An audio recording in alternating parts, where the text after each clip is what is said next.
अमित शाह इस देश का सबसे बड़ा गुंडा है मैम जी। मैं कहता हूँ इस बात को, ठोक के कहता हूँ। आप एक चौटाला ने क्या कहा था कि मैं बीजेपी को जमुना से बाहर करूंगा, चैनल को खोल रहा है। अमित शाह मोदी ये बैठा पाव है। हरियाणा प्रदेश की जनता ने इसको बाहर कर दिया था, 40 सीट आई थी। दुष्यंत चौटाला इसको बनवाया। दुष्यंत चौटाला को अभी खुली छूट दे रखी है, अब तो खूब घोटाले बात करे।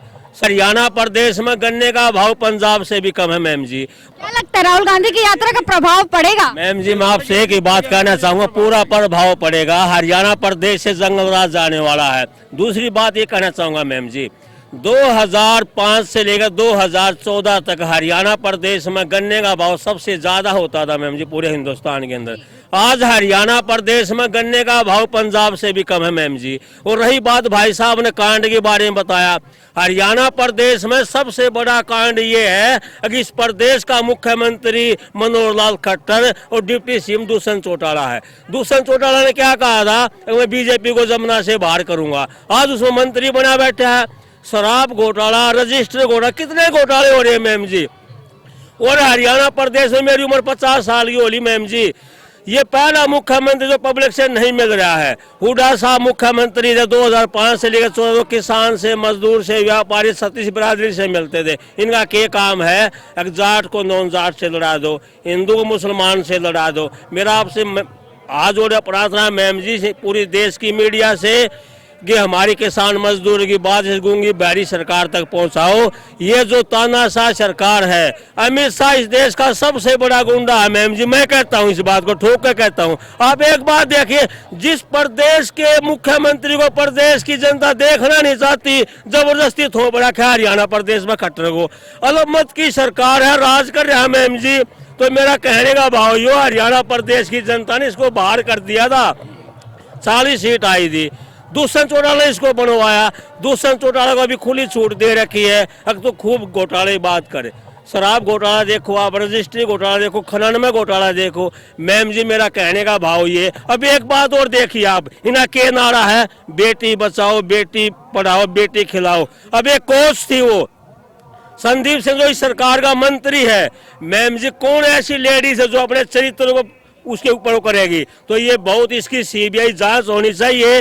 ये बहुत बड़ा एक मैम जी। मनोहर लाल खट्टर ने कहा वो अभी आरोपी सिद्ध नहीं हुए हैं। ऐसा मैम जी, मनोहर लाल खट्टर, तो मैं आपको एक बात बता देता हूँ, ये अली बाबा 40 चोर ये मिलकर इस प्रदेश को लूटने लग रहे हैं। उनको ये पता है आने वाला जो 2024 का जो चुनाव होगा तुम्हारा, वो कहते हैं जब भारी हुई फौज वापस जाती है वहाँ के दरख्त भी काट कर ले जाती है। ये तो मैम जी इनको पता है कि इनके पास 1-1.5 साल का समय है, ये प्रदेश को लूटने में लगे हुए हैं। तो मेरी आपसे रिक्वेस्ट है, जो जब भी हम चैनल को खोल रहा है, अमित शाह मोदी ये बैठा पाव है, जो ये हमारा जो किसान मजदूर ये खड़े हैं, जो यार इनको क्यों नहीं दिखाते मैम जी। मेरा कहने का भाव, ये जितने भी बड़े बड़े चैनल है ये सारे अमित शाह ने कैच कर लिए हैं। सच्चाई दिखाओ, पब्लिक परिवर्तन चाहती है मैम जी। रिक्वेस्ट आपसे, आप एक ईमानदार चैनल से हो, हमारी एक बात आप इस चैनल में जरूर दिखाना मैम। और दूसरी बात ये कहता हूँ मैम जी, आपने भी देखा होगा पहले क्या था, एमएलए, मंत्री, सीएम हल्के में जाते लोगों की बात सुनते थे, जो भी समस्या थी दूर करते थे।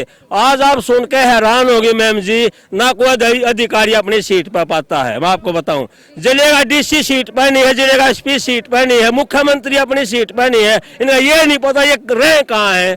तो मैम जी जनता की तराई कर रही है। एक सवाल मेरा मीडिया होने के नाते पे है कि देखिए, मेरे को भी पता है कि बहुत सारे एमएलए अपनी ड्यूटीज नहीं कर पा रहे हैं। अब मैं एक बहुत बड़ा एग्जांपल लूंगी, हरियाणा के ही एक विधायक है कुलदीप बिश्नोई, पूर्व विधायक है, उनके बेटे अब विधायक है भव्य बिश्नोई।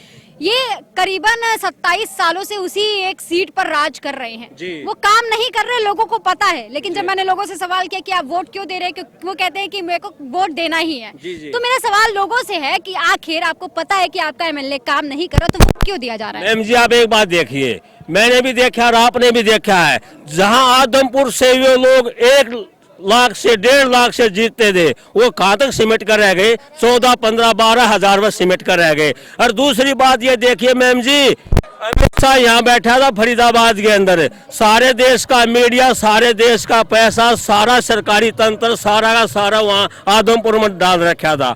ठीक है, जयप्रकाश सबसे मजबूत और लड़ाका व्यक्ति रहा, उसको ये देखिए आप, अगर ये चुनाव और 10 दिन लेट होता तो वहां से जयप्रकाश जी जीतता, मैं आपको बताऊं। और 2024 में लिख के मैम जी, ये जनता परिवर्तन चाहती है। रही बात आपने, जब परिवर्तन होगा बिल्कुल परिवर्तन होगा जी, हरियाणा में तो होगा ही होगा, सेंटर में भी होगा। बिल्कुल मैडम, इतने मजबूत हैं क्या राहुल गांधी? बिल्कुल है मैम जी। मैं बताता हूं, आज नौजवानों के बीच में क्या करेज बना हुआ है। एक शर्मा जी से पूछता है, शर्मा जी आपका बेटे ने पढ़ाई पूरी कर ली? हाँ जी कर ली। अब क्या कर रहा है?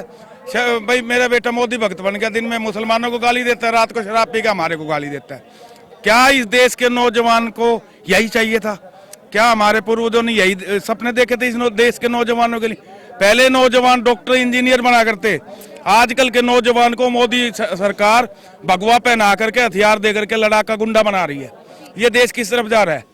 किसी देश को गुलाम बनाने के लिए उसके नौजवान और किसान को बेरोजगार कर दो, आज वही सरकार ने कर दिया है। मेरा तो आपके माध्यम से एक है